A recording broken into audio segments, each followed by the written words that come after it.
Chapter 703, Thank You Present. Seeing Edwina's gaze warm up, Anderson curled the sides of his mouth and shook his head with a sigh. You're always so inflexible. That's why you aren't able to become an artist your entire life. After sighing again, he looked at the corpse on the chair. We can't keep watching. We have to do something. Doesn't Sayada's wish to find her race? Let's bury her near an elven ruin in Sanya Island. Mobbit looks like he wants to be with Sayada's. We should bury them in the same tomb. Does Frunzir want her returned to Backland? Burn his remains to ashes, store the ashes in a box, and bring it to the city when possible. If time permits it, then someone can look for his descendants. As for Snowman, it's not known if he believes in the ancient sun god or the original creator. Who knows if the two are the same? Heh, to us, it's the same. There's definitely no way to find the corresponding cathedrals or altars. Therefore, the only thing we can do is bury him beside Grosel. Grosel? He wishes to return to the Giant King's court, but that's a city in myths and legends. There's no way to find it in the real world. However, there are giant ruins in the northern and southern continent. We can bury him there and allow him to have a proper burial. Giant King's court, Backland. Klein listened in silence as he deliberated for a few seconds. Leave the ashes of Grosel, Snowman, and Frunzir with me. He believed that in the time to come, the City of Silver would manage to reach the Giant King's court. When that happened, he could hand Grosel's and Snowman's ashes to Little Sun and allow him to bury the two ancient figures. As for Backland, Klein needed to return to it, as it was the final destination of his travels. He could then bring back Frunzir, who had left his hometown for more than 165 years. Edwina added, the Golden Dream often goes to Sanya Island. I'll handle Sayada's and Mobbit's remains. All right, you'll be in charge of the cremation later. Anderson turned to look at Danitz as he chuckled and sighed. Look, everyone plays a part in this. There's no need to feel inferior. He originally imagined that Danitz wouldn't understand his consoling and would glare at him angrily. To his surprise, this well-known pirate's expression turned heavy as he nodded in silence. As companions who face the King of the North together, let's each choose one. Treat it as though we're inheriting their legacy. Anderson gestured at the shimmering items on the floor. Ha, these Beyonder characteristics definitely have remnants of their psyche. I wonder what kind of influence they will bring. Be it concocting it into a potion for consumption or getting an artisan to craft it into an item, there should be something special about them. The former can be digested with the acting method, but nothing can be done about the latter. From the looks of it, you don't know the acting method. Treat it as though I didn't say a thing. The last two lines were said to Danitz. Klein didn't have the mood to lampoon Anderson. He looked at the four Beyonder characteristics and said, give Sayada's to me. This was the main ingredient of an ocean songster. Edwina thought for a moment before saying, I'll take Snowman S. It corresponded to the Priest of Light, which Klein already had one of. Hence, he didn't choose it. Anderson glanced at the remaining two Beyonder characteristics, as his gaze paused at the strange item that resembled a baby's palm. I have to say that this guy is very interesting. Perhaps it can be made into a mystical item that can talk to me. That way, everyone wouldn't be too lonely. At that moment, the giant's heart didn't have an owner. Klein glanced at Danitz and indifferently said, it's yours. Mine, I didn't do anything. I didn't participate in the battle. Danitz was extremely surprised.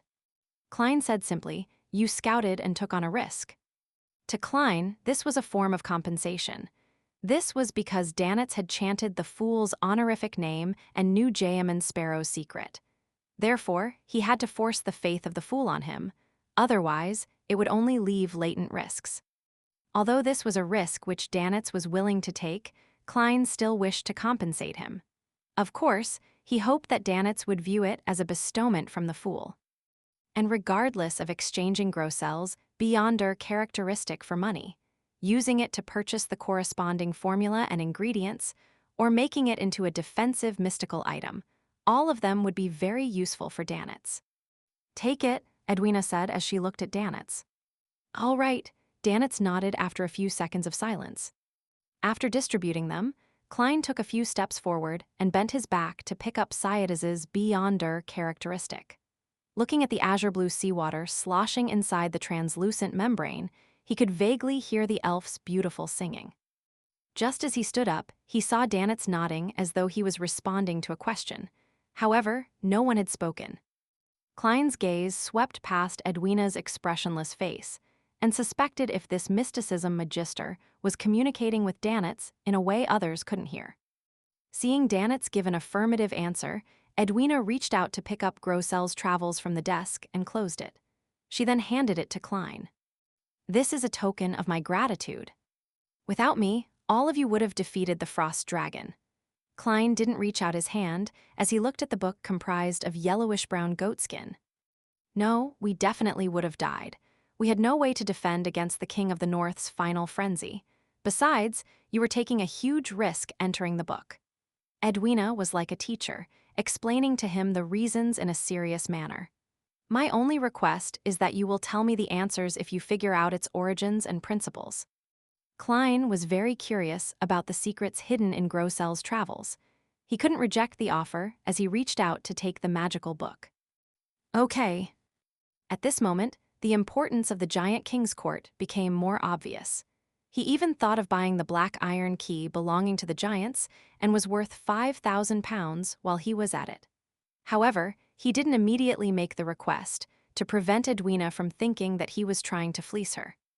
He prepared to wait a few more hours, or perhaps tomorrow, before borrowing the key from Vice Admiral Iceberg. He would head above the gray fog to divine its worth before offering to purchase it. Seeing Anderson and Danitz pick up their Beyonder characteristics, Edwina glanced at the darkening sky and said to Klein, "Where are you heading to next?" "Bayam," Klein replied frankly. Edwina nodded. "You can head there on the Golden Dream. We have plenty of rooms." Klein nodded indiscernibly as he agreed. Who wouldn't want a free ride? After dealing with the remains and cleaning up the captain's cabin, Edwina walked to the door and opened it. There were gasps of pleasant surprise as the mood in the corridor turned jubilant. "All right, it's fine now." Edwina looked around as a smile formed from her cold expression. The crew cheered loudly, making Anderson stroke his chin and frown. "It's more exaggerated than I imagined." Without a doubt, his words were drowned by the ebullient cheers. After everything came to an end, Klein and Anderson left the captain's cabin under Danitz's lead and headed for other rooms on the same level. Half turning his body to look where they were, Anderson suddenly sighed. "Is that it? Although we didn't get to know each other for more than half an hour, people who fought alongside you often leave a deep impression. But to think they suddenly died in a baffling manner. All of them." Klein was silent for 2 seconds before saying, "This world is filled with baffling deaths to begin with." "That's right." Anderson immediately smiled. "That's why optimism is needed to enjoy life. If I were to face death one day, I'll definitely be composed and cool, not losing my elegance at all. I would face it in the most handsome manner possible. Don't raise flags for yourself." Klein didn't say a word as he entered the room Danitz opened for him. Anderson took the room beside him. In the room, Klein stood at the window as he silently watched the darkening sea for nearly 10 minutes. Then, he entered the bathroom, took 4 steps counterclockwise, recited the incantation, and went above the gray fog. Sitting at the high back chair of the Fool, he conjured the world's figure and made him make a praying pose. "Honorable Mr. Fool, please inform the sun that I've obtained the sequence 6 notary potion formula he wants. I also have clues to the priest of light formula and main ingredients. He can delay payment by putting it on credit and pay for it in the future." Klein was doing this to prepare for his advancement to sequence 4. The City of Silver had rich resources, so it was possible that particular main ingredients or difficult supplementary ingredients that were hard to come across would exist over there. Therefore, with him in no rush to get anything, he planned on letting Little Sun owe him. The reason why he didn't say that he had obtained the main ingredients and potion formula for Priest of Light was because he felt that it was too exaggerated. He planned on telling him once Little Sun was more or less done digesting the potion. After checking the conjured scene twice, he transmitted it into the crimson star, representing the sun as a stream of light. Afternoon Town. Having just finished patrolling the periphery of the newly established camp, Derek's vision suddenly blurred, and he saw an endless gray fog and an indistinct figure praying inside a dark red glow. Immediately following that, he heard the world's voice and learned that his notary potion formula had been acquired. Mr. World's efficiency is really high. It's the exact number of days that he promised. Furthermore, he even got clues to the priest of light potion formula and main ingredients. Derek felt joy after a moment of alarm.